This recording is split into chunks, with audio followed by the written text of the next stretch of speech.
Hello. Hi, everyone. Thank you so much for hopping on here with us today. Today is a very special day. We're celebrating 29 years of Pathlight Home, changing lives, housing those that are homeless. We are so excited to have y'all here with us. We have lots of wonderful news and updates to share with you today. But before we do that, I figured I'd introduce everybody that's here. My name is Gabriella. I'm the Community Engagement and Development Manager. We have our executive team here with us today. This is Helene Bloom. Helene is a co-founder of Pathlight Home alongside the late Reverend Maxwell, and she's also our current CEO. So hi, Helene. Hi, everyone. Thank you so much for joining us. We're so excited to have you here on our birthday. This is our 29th birthday, actually April 1st today. So thank you so much for coming. We hope you enjoy what we have to tell you. Mm-hmm. And then also with us today is Babette Allen. Babette has served on Pathlight Home's leadership team almost 15 years, and she currently leads the organization as Pathlight Home's president. So hi, Babette.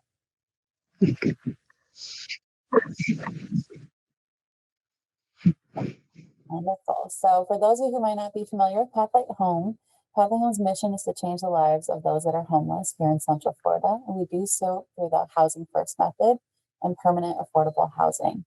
We have 2 remodeled motels that we own, which provide 542 units of affordable housing to over 600 formerly homeless every night.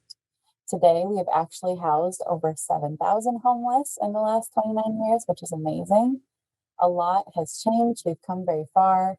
And we see no better way to share with you the growth that we've seen, as well as why we continue to say we're still dreaming, than to show a quick video. This video is a newsreel from 1996 when the very first phase of Maxwell Terrace first opened. The strong vision and some strong government backing, the homeless now have a place to call home. Lisa Calagrassi has tonight's Eye on Central Florida report.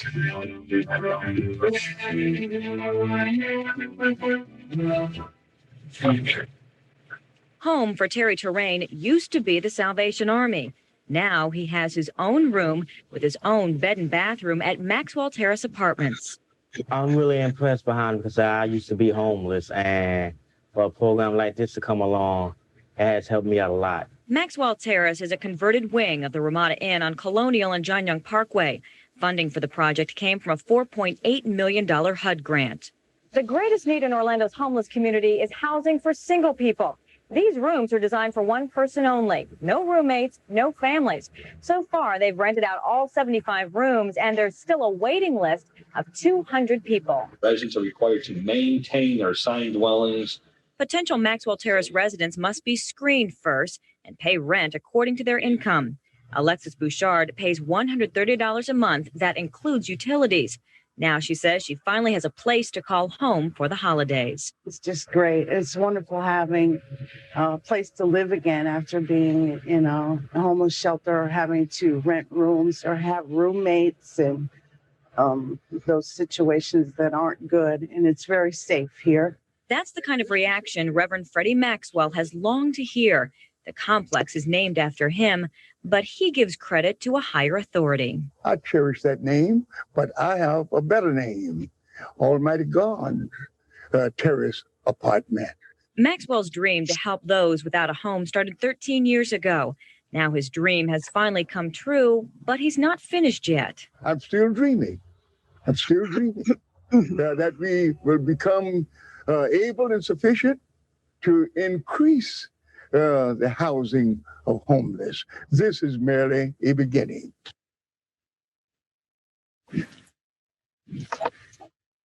Wow. So just like I said, that is from 1996 when we very first opened with only 75 units. And again, today we have 542. So we've seen quite a bit of change. That video, of course, is near and dear to our heart, hearing Reverend Maxwell say that he is still dreaming. And that is why, to this day, we keep his words to heart and we continue to dream of ways that we can do more.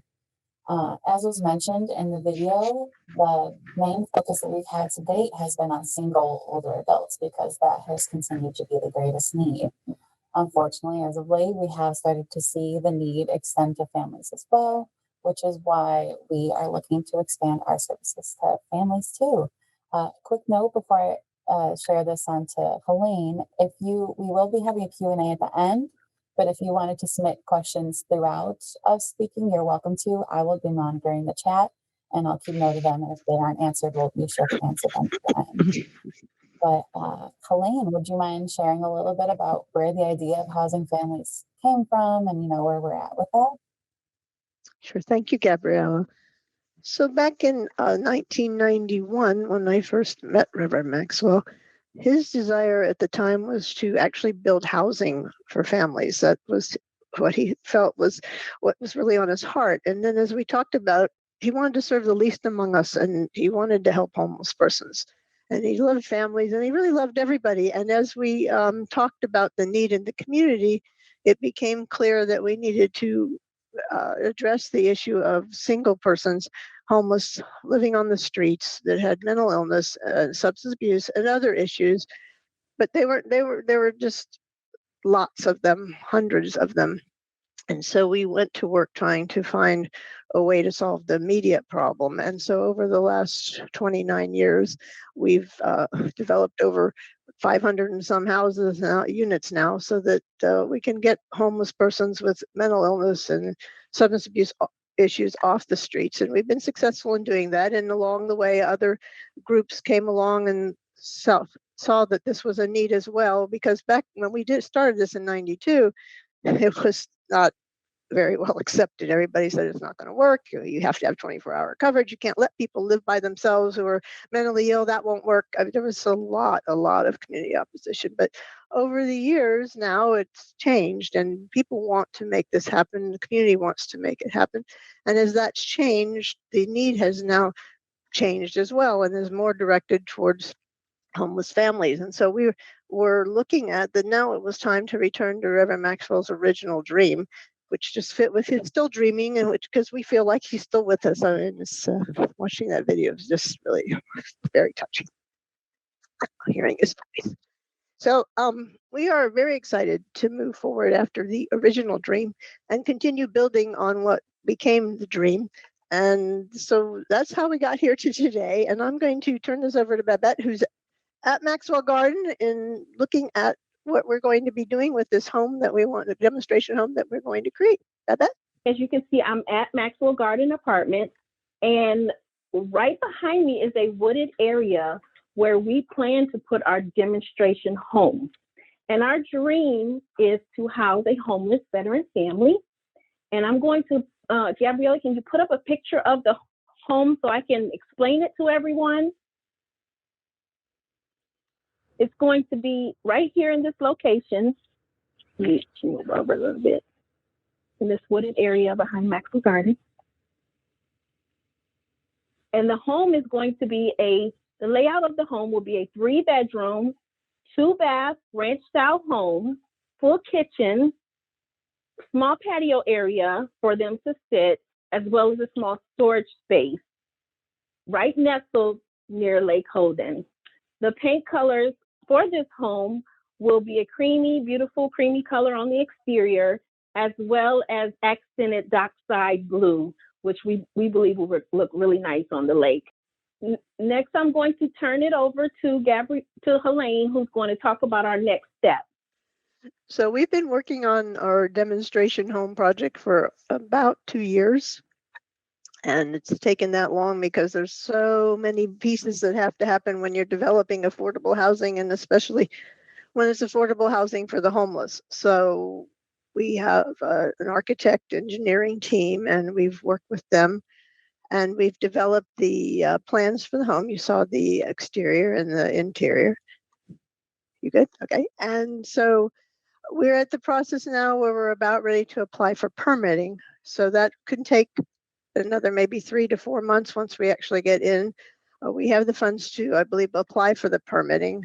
But the next step after that, of course, is constructing the house. So we were fortunate to receive an award from the BBDA Momentum Accelerator that helped underwrite the architectural, as well as an award from Orange County, which helped as well. So with those two, that met the expenses to this date.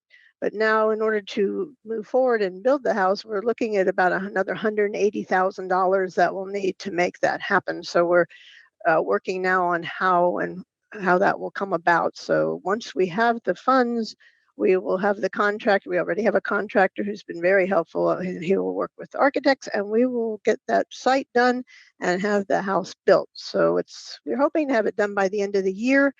Might be optimistic, but we're really hoping that we'll have it in time for our 30th anniversary, which of course is April of next year. So.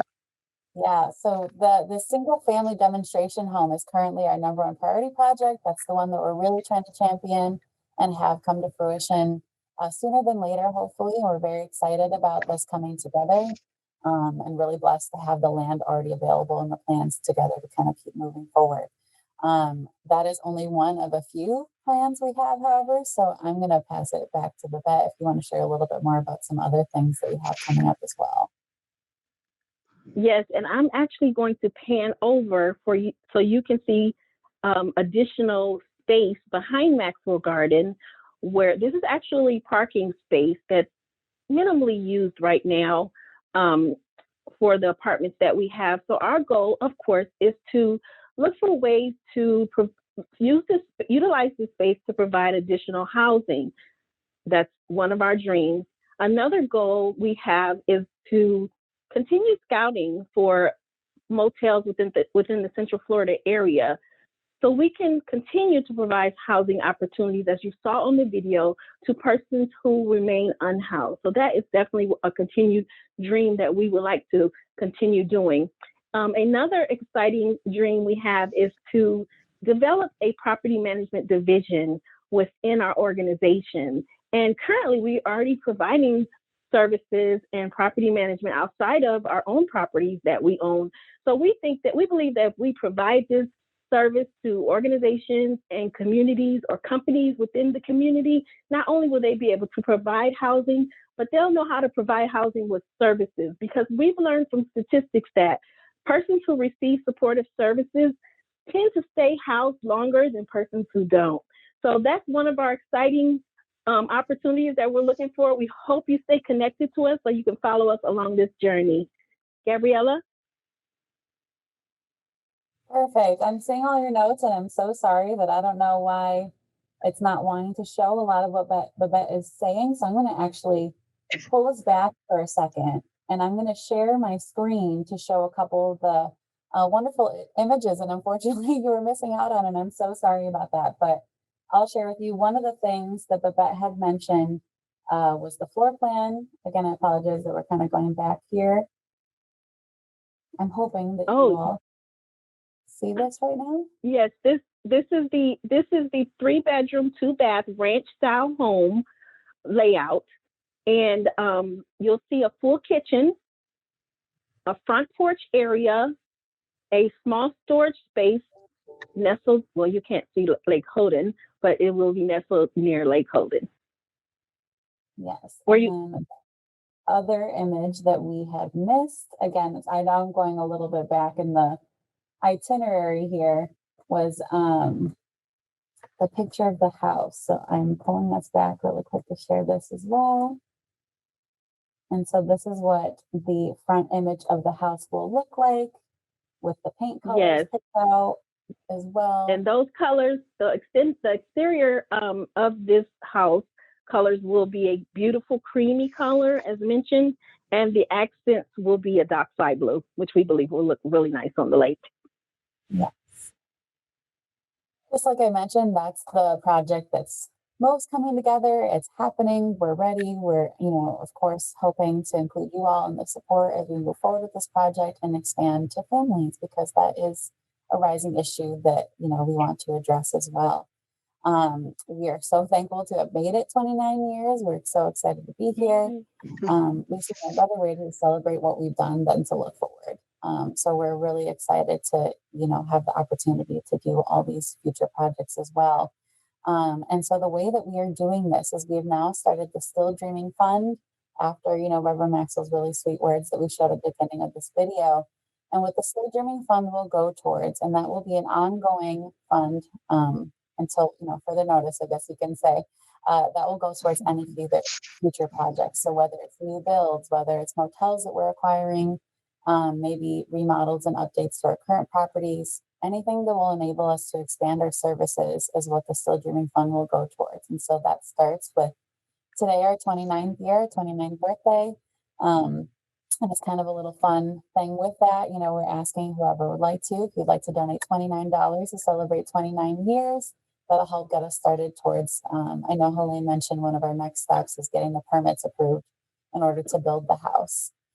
So permitting costs and furnishing costs are kind of the next upcoming items that we hope that you all will join us on.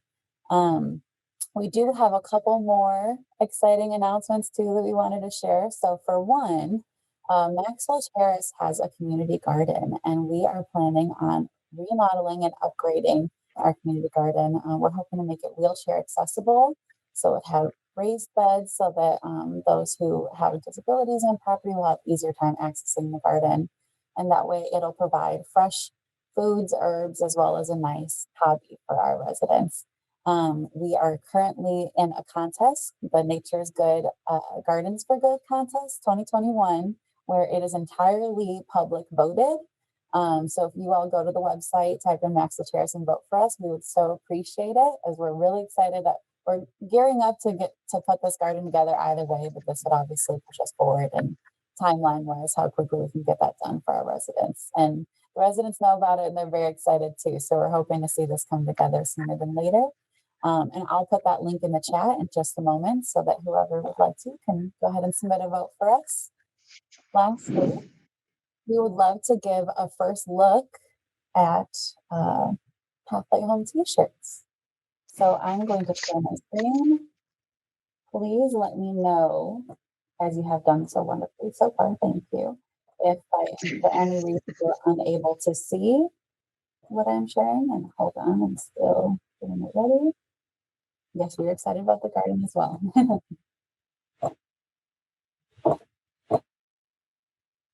So this is our first look at Pathlight Home t-shirts. It'll be coming very, very soon. We're so excited to announce this. We have 4 different designs. This first design is the volunteer t-shirt, which will go to our routine volunteers that, support us every day here in the office and help us, operate as we do. Our next shirt goes to another special group. These are the Pathlight Hero shirts. Pathlight Heroes are those that support us with a monthly donation, recurring donation. So those of you, I know we have some Pathlight Heroes on this call. You can look forward to this shirt sometime soon. More to come on when they will actually be produced. This is just a design so far. And then we have 2 more designs, which will actually be up for sale in the near future. And these, of course, all the profits will come back to support our programming. This is the first shirt. And for these shirts, the buyer will get the choice of what color you would like. So the first one says Lighting the Path Home, which of course is a play on our name. And then the second shirt says, I got this shirt so someone can have a home. Because as a reminder, all the income from these shirts will help support what we do here. So we're so excited to see those coming together. Again, so far just the design is prepared. We are working on getting them available to the public soon. Highly, highly recommend signing up for our newsletter if you're not already, as that is how we will communicate first when and how the shirts will be available. So we have those. Perfect. So those are kind of some of our very exciting things coming up. We're looking at building a house. We have extra land that has, plenty of opportunities coming. We're always aware of potential additional motels. We're looking at property management, shirts, garden. Here at Pathlight Home, there's a need, we're here, and we're always looking to do more. So now is the part where we would love if anybody has questions. You can submit them via the Q&A feature on here or via the chat box, and I'm keeping an eye out for them, and I'll start reading them off for everybody. So I'll start with a question we received a little earlier, actually.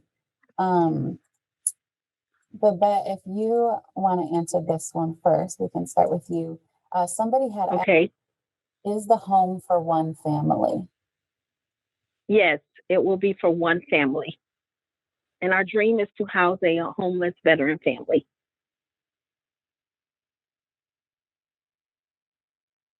And then we also got another question that said, they would like to know, this is a pretty particular question, but we may have other groups on here that have similar questions, is how do residents get connected to support services such as jobs, transportation, mental health counseling, childcare, or anything? And I'm guessing they're referring to our residents. But we can answer questions either way, I guess. So Helene, I'll ask you first. So for outside people, if they know somebody in need, how do they get connected to Pathlight Home?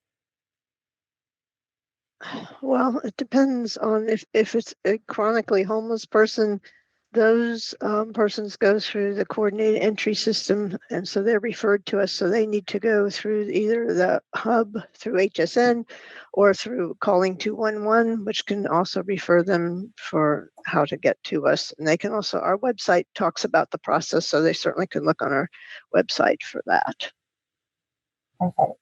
And then Babette, on the flip side, for our residents, when they're looking to get connected to other services in the community, because obviously we do love to connect them with anything we're not able to do internally as well. How do we typically go about offering our residents or making them aware of these resources? I'm sorry, that question wasn't clear. I couldn't really hear it very well. Basically, if there is a medical service or, a food pantry available, how do we communicate that to our residents that are currently living here? Well, we currently have a resident newsletter that goes out monthly, and we try to put as much information on that newsletter as possible. In addition, we have volunteer case management services where residents can participate in case management, access our food pantry, as well as our marketplace. That's correct. So to reiterate that, one of the best forms of connecting our residents with the community is through our case managers. We have several available at both properties where, as long as the case managers are aware, they know the needs of the residents and can further connect them there as well. Now, we did have another question here. Babette, I'll direct this one to you. Someone would like to know, will we be furnishing the house and or houses in the future for those that will be housing? Well, our goal is to raise funds to furnish the house fully. That is one of our dreams. Perfect. And then another question we got, which I'll ask to both of you, is do we have any residents that have been here 10 years or more? Oh, yes. Yes. Since the beginning. Now, to offer a little bit more clarity on that question too, something that I like to mention when we get that question a lot is that, a lot of the residents that live here, and Babette and Helene, feel free to correct me if I'm wrong, are on fixed incomes. So, as Helene mentioned a lot, we have a lot of people that have various disabilities, substance abuse, mental health, etc. And so the amount that they receive monthly is all they will ever get. And so we are providing here probably one of the only places they will ever be able to afford to live. So yes, we do have people that are here for a good length of time at times. And our units, they come full with utilities included as well. Mhm.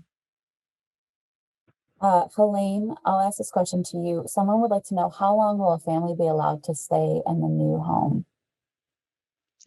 They will be allowed to stay as long as they meet whatever requirements. We have minimal requirements, like, be nice to each other, don't create a problem in the community. So as long as they meet those requirements, and if they have a copay, if you want to call it that, if they have a portion of the rent that they'll be paying, what most people do, as long as they keep paying that, then they get to stay. We don't move people on after any specific period of time. Our housing is available to people for as long as they are willing and able to maintain it. Wonderful, thank you. And Babette, I'll direct this one to you. Someone would like to know, how will you find families that need housing? Well, we hope to partner with other agencies that are currently serving veterans within the community to identify a family. Now, we have another question in the chat that says, I heard you use the term unhoused instead of homeless. What is the significance of framing the issue this way?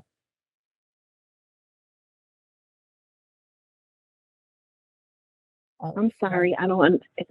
Unhoused was just persons that are currently homeless. They don't have a home. Yes, and so this person is asking, why do we choose to use the term unhoused rather than homeless? I'm sorry, I just chose that word today. I hope, please know that I intended it to be the same meaning. And then someone else would like to know, what services do we offer to the residents? And Babette, I'll ask you that one as well. So I guess beyond housing, they would like to know, do we have food pantry, thrift shop, healthcare providers? Yes, your question was, what other services do we provide? Correct. Is that what I heard? Okay. Yes. So we mentioned the volunteer case management on site for persons who are not participating in any of our permanent supportive housing programs. In addition, we have mental health counselor that's here several days a week. We have a food pantry, a marketplace, and the marketplace has many items that residents shop for free. They're able to obtain toiletries, pots and pans, soap. It has everything you could possibly name. And then some of our residents have been able to obtain bus passes, and we have an employment center on site now, which we're really excited about. And our employment center provides job search help, assistance, as well as resume writing and training. And we also have a culinary program at our Maxwell Terrace location where persons can attend school and become certified in safe serve to work in the community in the hotel industry or restaurant. And then we also have a Sobic sub over at Maxwell Garden, which is exciting that you can order food and it will go to a great cause. And we've had residents that have worked in that location as well. So those are many of the services that we have available and opportunities. Yes. We try to be as well-rounded as possible, whether it be internally through our own programming or also through community relationships as well. We're always open to those. Helene, this question I'm going to direct to you. Someone would like to know, so I know that we so far, have 2 remodeled motels, and mentioned that we do like to keep an eye out for any other motels that open up. Do you mind sharing a little bit more about why we look specifically at motels, as well as what that looks like what we look for in a motel, I guess? Well, the primary thing we look for is cost, and then the second thing we look for is location. Why is it? Because it's incredibly cheaper to do affordable housing, if you want to call it that, through using rehabilitated motels and trying to acquire apartment complexes or to build new construction. When we first started our housing, our unit cost with rehab was under $25,000 per unit. And affordable housing today to do an apartment unit for tax credit deals or even just regular deals runs anywhere from $250,000 a unit all the way up to $450,000 a unit. So we look at the burden on the community. To us, it makes sense. For most people don't need, 600, 800, 1,000 square feet to live in. Most of our single people are fine, and we're about 300 square feet, and they live fine in that. I live in a home that's like 900 square feet, and I will probably live in 250 square feet of it. I mean, you can make do with what you need to make do with. So, we're trying to create a solution that's affordable, is decent, and just makes sense for both the person living and for the community itself. Absolutely. And they had also asked, when we are looking at motels, is there anything specific we look for? Or what does that process look like? Well, again, it's primarily cost. Today you can't find a $25,000 unit to purchase and rehab, but we look we hope for between 35 and 50,000 a unit. Those are hard to come by, especially when there's so much cash in the community as there has been. So people snap things up and do other things with them. So we're kind of just I'm still dreaming group, and so we did this all by the kind of the seat of our pants, and so we've come a long way doing this. But yeah, we look for cost is the main factor, and then again location, because it has to be in an area where people can get to services, shopping, grocery, doctors. It can't be too far away because then they can't access what they need. So we work with realtors. We get different emails from different groups trying to keep track of what might be up for sale and available. Wonderful. Thank you. Babette, I'll direct this question to you. Somebody asked, what size family are we looking for? I guess this is probably about the demonstration home specifically. We're going to look for a family that fits that size home. And what was it again? Could you hear me? Can you hear me? Bedroom, right? It's 3-bedroom, 2-bath. Yes. Perfect. So basically, a family that can accommodate a 3-bedroom, 2-bath home. Mm-hmm. Wonderful. And somebody also asked, and I don't know what the most recent statistic, or if we do know, but somebody asked, do we have statistics on how many homeless families there are in Orange County at this time? I would guess that probably is changing a lot right now. Yeah. On. I think the homeless population numbers for our community has been running 2,300, 2,500 on any given day, I think. And I believe families were somewhere between like 600 and 800 of that. But I'm not sure. It might be higher now because, we really look more at chronically homeless, not just regularly homeless. So, yeah, it fluctuates. According to last I heard, there's still a lot of people just quote on a waiting list. So there's, so it's not small, but it's when we first started doing this, the numbers were 6,500 to 8,000 on any given day. So it's been reduced quite a bit over the years. Mm-hmm. Another question we have is, what will there be, and we may not know this specifically until we have, the partner we're looking for, but what application process or income requirement will there possibly be for the family that we're looking to be in this home? That would depend on our agreement for the type of requirements that we have to have for them. Then we'll be able to answer that as we get closer.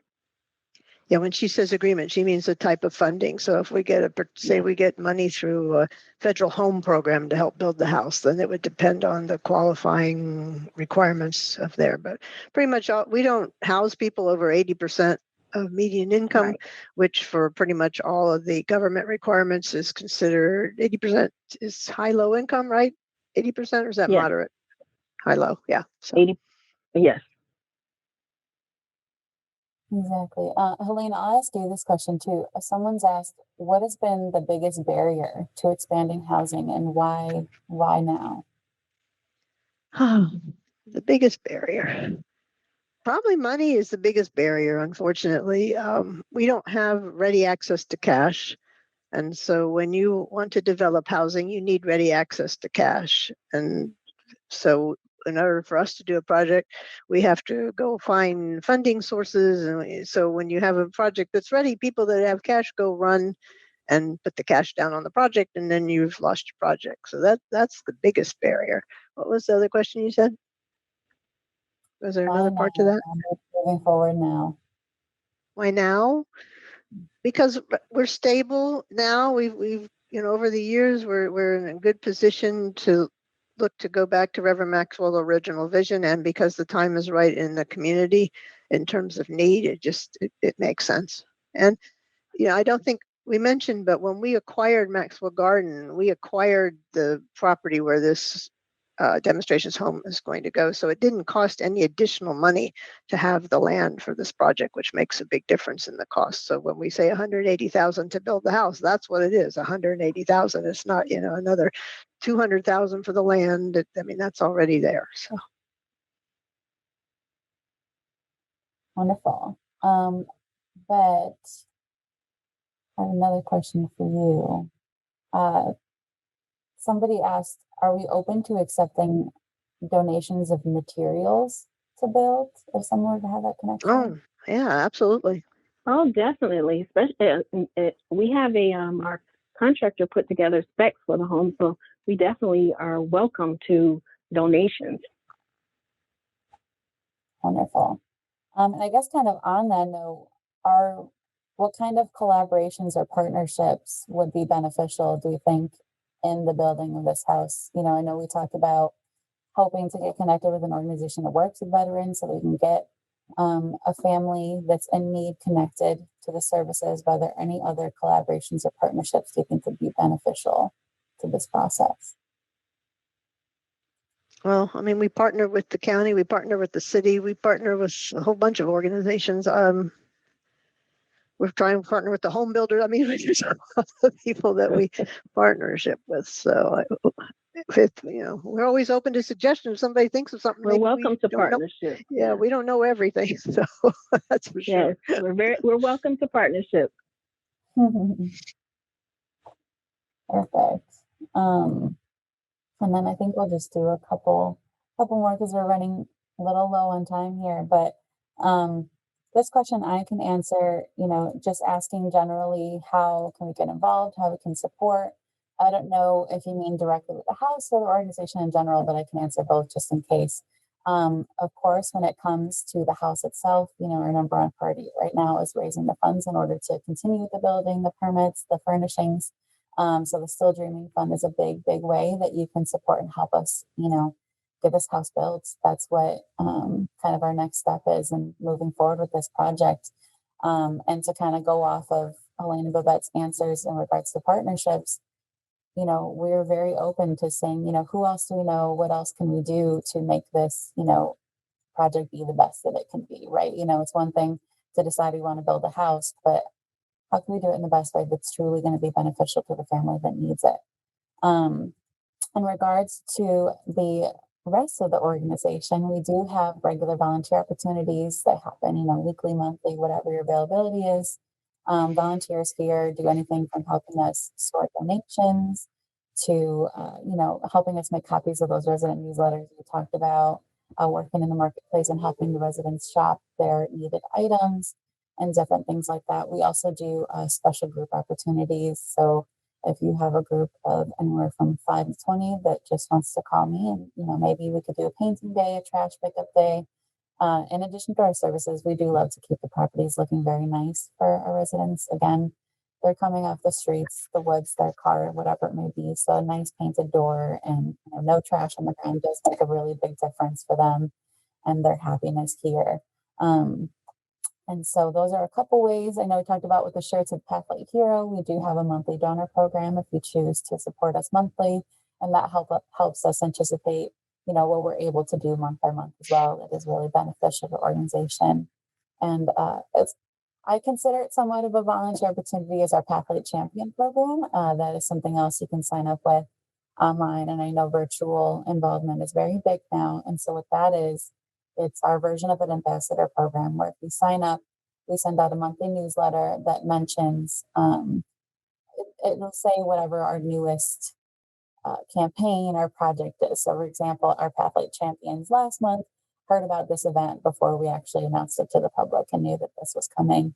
And you get pre-written posts, graphics, and things like that that allow you to be able to help us spread the word of Pathlight Home, because as we all know, there's power in numbers. You know, the only reason we're able to get here 29 years later, 7,000 people housed, is because of the support of our community as well. So those are a couple of different ways. Also, I see some notes here saying that we can get connected to veteran organizations. That would be wonderful. If you want to connect with us and let us know how we can better do that. I think we might have a couple more questions, but before I forget, I'm going to send this link to the garden building. We would really, really appreciate it. Again, we're very excited and motivated to get that project done as well. That also, we have a partner that's going to be building the beds for us. We're seeking partners to make sure that the soil is safe for building on and all these different things. So it's another project where we have all the pieces together. We're just looking for this last piece to move forward. And so this is an interesting question, which Babette, you can answer, I can answer if you'd like. Somebody asked, are volunteers allowed to assist with the building of the home? At this time, we didn't have that plan, but that's definitely something that we can consider as far as possible painting projects when we get closer towards the end, definitely. Absolutely. Of course, we want to consider safety, I think, first in that. But like Babette said, and as I hope we've expressed throughout this entire event, it's very important to us to involve our community, our supporters, and things like that. So I love the idea of having maybe a painting event so that at the end it has a little bit of touch of all of us. And then somebody asked, who do we contact to get a copy of the plans? I'm not sure if they're referencing the architectural plans for the house. Is that something, or is there a part of this that we are intending to share, or at whether today or at a later date? Probably at a later date, but yes, we do intend to share it once we get the house built to make sure it all works out. But yes, that was the whole intention of calling it a demonstration home, so that we could share that with anybody who might like to build something similar. Yes, so I guess, once it's through and ready and we're ready to house it, then we'll be prepared to share with our we sure will. I imagine that at that point too, we'll be able to share a little bit about, because at that time we'll have our partnership available to get somebody into the house. So we'll be able to share start to finish building as well as getting the person in. Perfect. So I think that may have been our last question. So they keep awesome coming up. Well, before I kind of wrap us up, Helene and Babette, anything else you would like to share or say, whether, on our anniversary, on the home, or anything else? No, thank you for your patience with our technical difficulty. And we really appreciate you joining and staying with us and just hearing about all the things that we're continuing to do. And remember, we're still dreaming. We're not done. Right. Yes. And Babette and Helene, I know you guys can't access the chat the way that I can. And so I just wanted to say thank you and share this. So we know that there has been a few comments in the chat, just saying that they're glad Pathlight Home is here and that we're offering services and that we're changing lives. And it's inspiring. Thank you so much. And so, thank you. Yeah, we're glad and we're happy that we've been able to do what we've done so far too. But like I said, there's no rest here at Pathlight Home. We're going to keep going. And we're so thankful to you all. It's because of you all for caring in the first place that we're able to do this and that we continue to do what we do. And we so appreciate you joining us today. Again, I highly recommend joining our newsletter if you're not already, as we will continue to update as these projects come together. If there's any further ways to be involved, when the shirts are available, I hope that in the next month or so, we'll be able to see people walking around with Pathlight Home shirts. I think that'll be very nice to see around the community as we start to hopefully break back into the community soon. Otherwise, of course, if any questions come up later, feel free to reach out to myself, Babette or Helene. We're always open and ready to talk to you. And we're so thankful for you all. Happy 29 years. Happy birthday. Happy birthday. Yes, happy birthday, happy anniversary, both.